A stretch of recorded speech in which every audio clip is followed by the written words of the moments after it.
So the final project is so a couple things you need to know. Number one, you're assigned a group and it's purely by your attendance number. So there's nothing special about it. It's assigned by attendance number.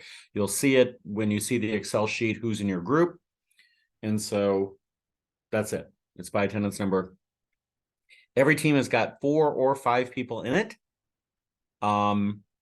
And you get to choose which company that you want to analyze. Now, I allowed my Monday, Wednesday class to go ahead and make a choice, and there can't be any repeats. So you'll see their choices.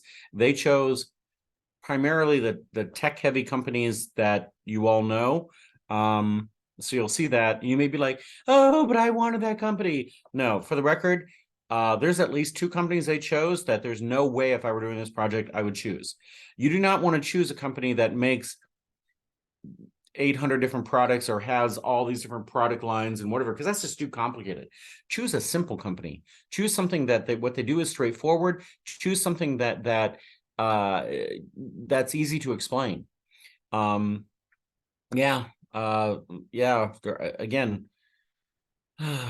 you don't want to choose. I'll tell you what I chose as an undergraduate. I chose the company of IBM. IBM back then was a pretty straightforward company, and so I knew it really cold, and so I chose that. In graduate school, two of the people in my group worked at a company. It was a publicly traded company, and it was very straightforward, and so we chose. It's a company you've never heard of, so I'm not even going to bother repeating it, but it was a very straightforward project, and those are the best. Choosing some company, I would never choose. Nobody's chosen GE at this point, but I wouldn't choose GE. They have too many moving parts. So in choosing a company, keep it simple. I'm sure you've heard the KISS principle. Keep it simple, stupid, whatever. There's different variations of the KISS principle, but keep it simple. Okay. So allow me to share screen so you can see what you have to do on your final project. I don't do this enough with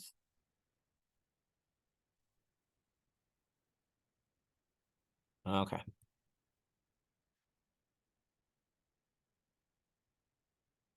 So I'm assuming now you can see, and I'm going to minimize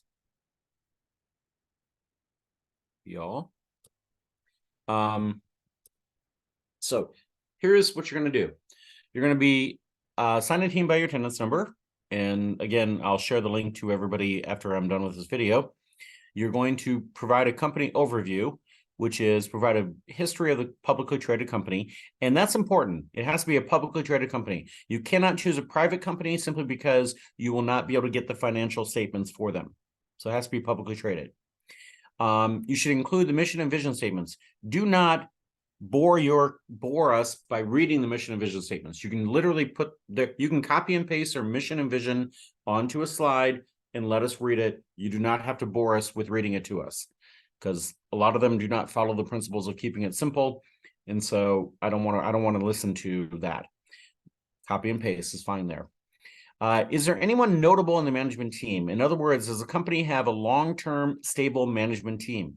This is actually really important. Yeah, or as a company, if you know, 1 year I was teaching this class, I actually used Yahoo as a case study because they had gone through 4 CEOs in 3 years. If you have 4 CEOs in 3 years, that's a problem. Conduct a SWOT analysis. Again, pretty brief. Do not have to go long on that. Explain which of Porter's 5 forces impact your company. It may be 1, it may be 2. For some, it may be 3. I don't think all 5 impact anyhow. So anyhow, identify which of the 5 forces most impact your company. Into marketing, is the company primarily a B2B, a B2C, or a C2C business?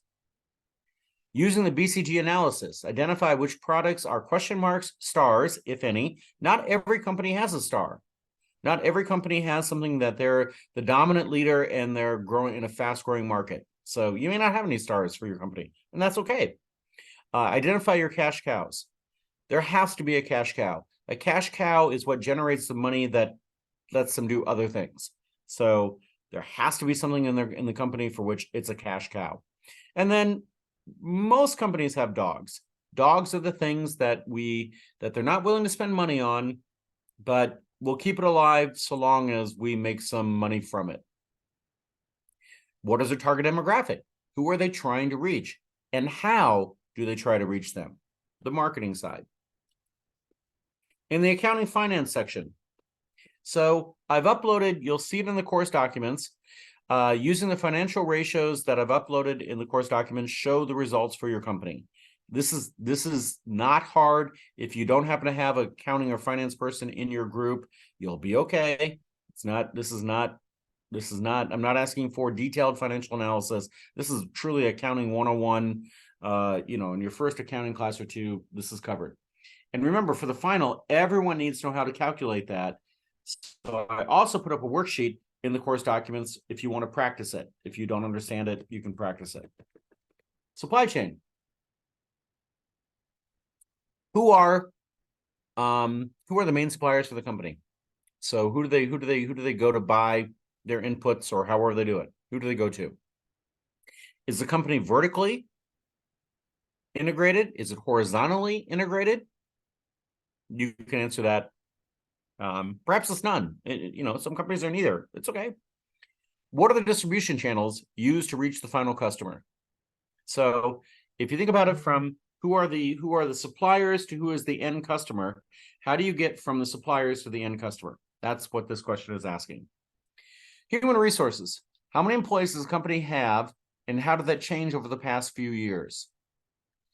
Mark Zuckerberg, in the past year, fired 24% of the people who work for Facebook/Meta. So he fired a lot of employees. Meanwhile, there was no negative impact. Meta's revenues continue to grow. So congratulations, Mark. You're not a good human being, but you made a whole lot of money. So identify what you can find out about what their workforce is. And if I were doing this project, I'd look at it pre-pandemic and then post-pandemic. So what were they at before the pandemic and what were they at after the pandemic? Did the company decide to fire a lot of people during the pandemic? Are they trying to hire people now? Tell that story. To me, that's the interesting thing to look at there. What are the challenges when it comes to human resources facing the company in years to come? How is the company structured? Is it structured by function, by division, etc.? There's a whole thing about structuring in there. The IT side. What are the potential IT threats facing the company? So, is AI going to have an impact on the future of the company? Is there something in information technology that will have an impact on this company in the future? The next one will seem hard, but it's not. The next one is using only 3 factors. Create a very simple decision-making factor model examining a recent, sometime in the past 10 years, product or service that the company has launched and determine how they reach that conclusion. Now, to be very clear, you do not have to give me anything that's seriously real on this. Just whatever company you choose, they've introduced in the past 10 years. What was their thinking? And create, they're thinking about growth. They're thinking about whatever it is you think they're thinking about. They're thinking about, anyhow, if you have trouble with this, I'm happy to meet with your group to figure this out. This is the reason I didn't cover this much in class is because I think it's BS. So that's why I didn't cover it long in class, and do not spend a lot of time thinking on this one. It's not hard. And then the conclusion, look to the future. What is the outlook for the company in the future? Do people outside of, do outside analysts see this company as having a good future, a medium future, a bad future? What is the outlook for the future of this company? So that's literally what your assignment is for your company or for your final project. So we have a couple people in the group here. What are your questions?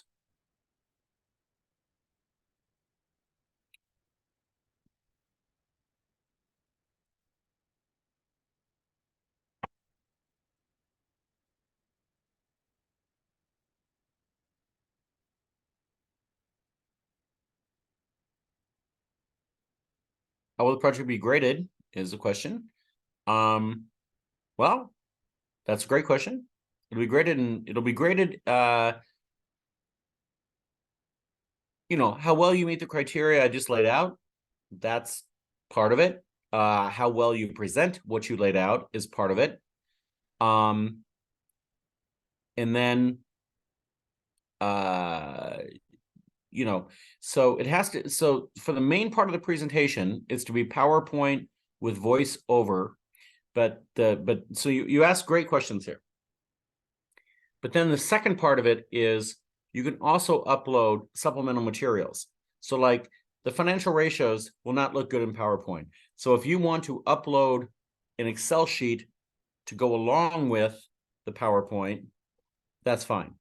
And so the way you're gonna upload this is you're gonna upload it to Microsoft OneDrive. It's not available and it won't be available until a friend explains to me how to do this right, because I do not know how to do it right. And so you'll upload it to Microsoft OneDrive, and you can put in anything you want in your folder for your company. You can put anything you want in there. I do not care. So, but I'll read it all. But the PowerPoint is the most important thing. But then whatever supplemental materials you want to put below it, great. And I'll check it out. And so I'm literally grading to see whether or not you know how to analyze a company. That's what I'm grading. That's it. Presentation will be online. It's gonna be more than online. It's gonna be done in advance. You're going to do this in advance. You're going to create it in PowerPoint with audio. Everything's going to be done in advance. When is it technically due? It's technically due whenever your final is. You have to come to the final, and you have to be present for the final. But I know I have finals spread out, and so my hope is that over the course of the next 5 or 6 days, y'all just knock it out of the park, because this should not be, if you spend more than 3 to 4 hours, if your team of 4, each of you spends more than 3 hours on this, you've spent too much time. This is not a hard project. So, and you will have the ability to assess on the final day. You'll have the ability to assess your teammates, because it really matters to me who actually did the work within the group. And so, and again, this will be anonymous.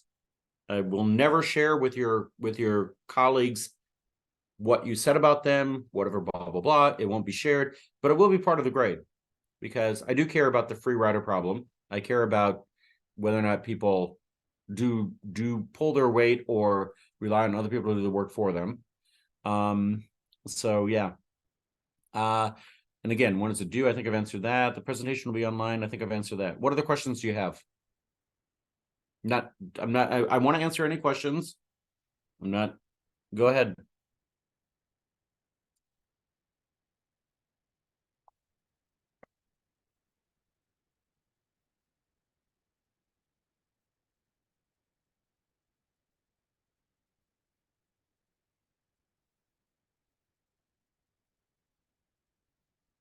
Tomorrow in class, I'm not sharing it within this. There's no reason to share this within the Zoom, but tomorrow in class, I'll share with you your teams. And again, it's just by attendance number. It's not hard. And like I said, every team's got 4 or 5 people in it. And so, yeah.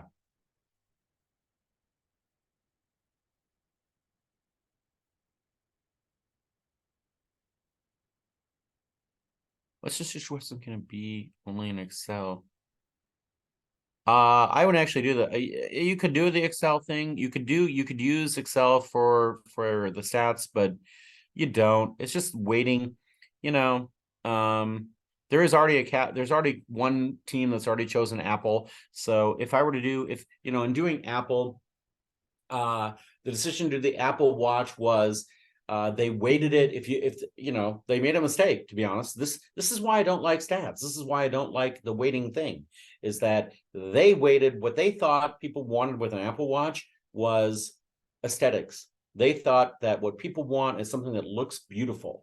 And so they weighted aesthetics when they came out with the Apple Watch. So they may weight that 0.6 and functionality 0.2 and ability to see iMessages 0.2. So that's an example, 0.6, 0.2, 0.2. And so that was their weighting and coming out with it. And in the end, they got it wrong. And they would have got it wrong whether they used a weighted format or they didn't use a weighted format. But I just gave you an example. So congratulations, whatever team is using Apple. I just gave you the one to do for that. But it's just like, yeah, I don't believe in it. So you have to do it because I have to see it, but I actually don't believe in this at all. So.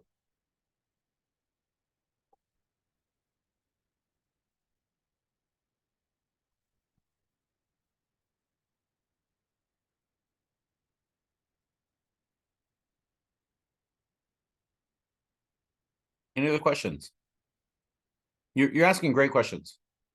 You're truly asking great questions. I'm not trying. I don't want to waste anyone's time. You've asked fantastic questions, and so both of you are satisfied with what I've talked about. That's awesome.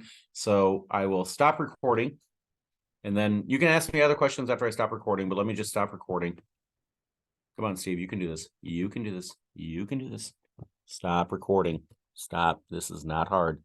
You've done this 1,000 times. Okay, why can I not stop recording? Come on. Come on.